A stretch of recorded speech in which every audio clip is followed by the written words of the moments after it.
शिवसेना प्रमुख बालासाहेब ठाकरे ने शिवसेना की नींव रखी थी और आज शिवसेना का नाम महाराष्ट्र में सबसे गर्व से मराठी मानुस लेते हैं। ये सब बालासाहेब की अनुकृपा है। परंतु 16 नवंबर 2012 को जब सारी दुनिया से वो अलविदा ले लिए तो महाराष्ट्र का शेर ही महाराष्ट्र छोड़ के चले गए। जी हाँ, बालासाहेब को लोग महाराष्ट्र का शेर मानते थे। भले ही सत्ता में वह एक भी बार आए थे, परंतु महाराष्ट्र के नागरिक हमेशा उन्हें आदर और सत्कार देते थे। आज उनकी द्वितीय पुण्यतिथि पर पूरे महाराष्ट्र के मंत्री शामिल हुए। बीजेपी के नेता और महाराष्ट्र के चीफ मिनिस्टर देवेंद्र फडणवीस ने भी बालासाहेब ठाकरे की पुण्यतिथि पर पहुंचे।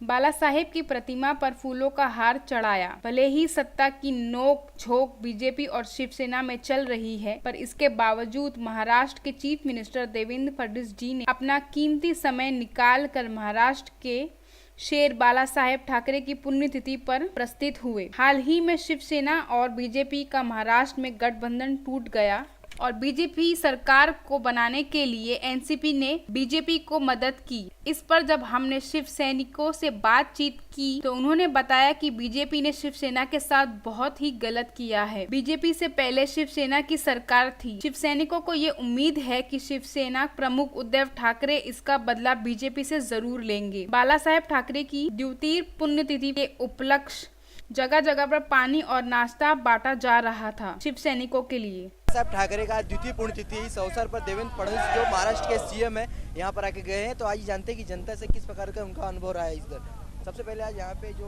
देवेंद्र फडणवीस यहाँ के सीएम आए, क्या कहना मुझे बताओ। नहीं, वो जो आए वो यहाँ पर आ गए, लेकिन हम जो शिवसैनिक है उनके हमारे सभी शिवसैनिक के मन में उनके बारे में बहुत गुस्सा है और उस गुस्से के कारण हम सब शिवसैनिकों ने उनके खिलाफ जो गद्दार है उनके बारे में यहाँ पर घोषणा कर दी है। जब महाराष्ट्र की इलेक्शन हुए थे और इस इलेक्शन का जनाधार ऐसा था कि महाराष्ट्र में बीजेपी और शिवसेना का ही राज आना चाहिए, लेकिन उन्होंने जो गद्दारी की और राष्ट्रवादी को साथ में लिया तो ये बहुत बुरा है। और आगे इस गद्दारी की जो इनका फल है वो ये आगे के इस साल तक तो मिल जाएगी उनको। किस प्रकार की जो कांग्रेस एनसीपी से जो जुड़ा हुआ है बीजेपी का, तो क्या कहना है इस पर?